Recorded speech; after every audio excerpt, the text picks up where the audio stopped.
The South Asia Gallery is a brand new British Museum partnership gallery, co-curated with Manchester Museum and members of the South Asia Gallery Collective.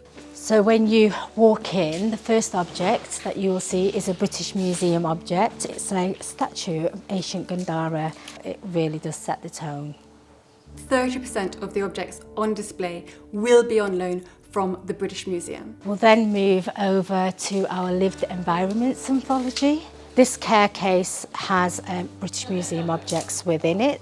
The stories in this case is about how South Asia is at the forefront of care for the environment and care for the communities. And these objects really show the great range and depth from ancient materials such as these seals from the Indus civilization to medieval and early modern collections such as these beautiful Mughal paintings. We have the beautiful tabla that has belonged to Ustad Al-Araka, and it sits here right at the heart of this anthology, loaned to us by the British Museum.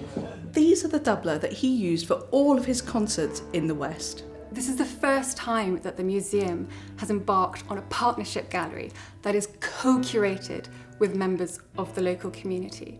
We have a 7-foot portrait, self-portrait of Azra Motala, who is another member of this collective. She never saw those very big portraits representing her or anybody like her. Yeah, I think it's really important for museums to reflect the communities that they're based in. So it's nice to have a reflection of the South Asian community within Manchester.